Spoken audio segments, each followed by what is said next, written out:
Hello everyone. Welcome to Sanmarg Classes.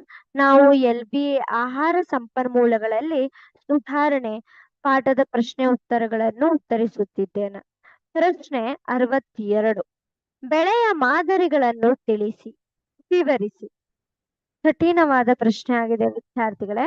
ಬೆಳೆಯ ಮಾದರಿಗಳು ಯಾವುದು ನೋಡಿ, ಬೇರೆ ಬೇರೆ ಮಾದರಿಯನ್ನ ನಾವು ಇಲ್ಲಿ ದೃಶ್ಯದಲ್ಲಿ ಗಮನಿಸಬಹುದು.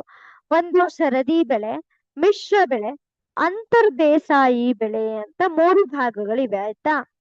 ನೋಡಿ, ಮಿಶ್ರ ಬೆಳೆ ಅಂದ್ರೇನು? ಒಂದೇ ತುಂಡು ಭೂಮಿಯಲ್ಲಿ 2 ಅಥವಾ ಹೆಚ್ಚು ಬೆಳೆಗಳನ್ನು ಒಂದೇ ಭೂಮಿಯಲ್ಲಿ ಬೆಳೆಯುವುದು. ನೋಡ್ಬೋದು ಇಲ್ಲಿ ಒಂದ್ ತರದ ಬೆಳೆಯನ್ನ ಬೆಳೆದಿದ್ದಾರೆ, ಇಲ್ಲಿ ಜೋಳವನ್ನ ಬೆಳೆದಿದ್ದಾರೆ. ಸೊ 2 ಅಥವಾ 3 ತರದ ಬೆಳೆಗಳನ್ನ ಒಂದೇ ಭೂಮಿಯಲ್ಲಿ ಮಾಡುವಂತದ್ದು ಅದನ್ನ ಮಿಶ್ರ ಬೆಳೆ ಅಂತ ಕರಿತೀವಿ. ಆಯ್ತಾ? ಅದಾದ್ಮೇಲೆ ಎರಡನೇದು ಸರದಿ ಬೇಸಾಯ. ಸರದಿ ಬೇಸಾಯ ಅಂದ್ರೆ ಏನು ನೋಡಿ, ಒಂದು ತುಂಡು ಭೂಮಿಯಲ್ಲಿ ಬೇರೆ ಬೇರೆ ಬೆಳೆಗಳನ್ನು ಪೂರ್ವ ನಿರ್ಧರಿತ ಅನುಕ್ರಮದಲ್ಲಿ. ಸೊ ಮೊದಲೇ ನಾವು ಏನ್ ಮಾಡ್ಕೊಳ್ಬೇಕು, ನಿರ್ಧಾರ ಮಾಡಿರ್ಬೇಕು. ಒಂದೇ ಪ್ರದೇಶದಲ್ಲಿ ಈ ತರ ಏನ್ ಮಾಡೋದು, ಬೇರೆ ಬೇರೆ ಬೆಳೆಗಳನ್ನು ಬೆಳೆಸುವಂತದ್ದು, ಅದನ್ನ ಸರದಿ ಬೇಸಾಯ ಅಂತ ಕರಿತೀವಿ.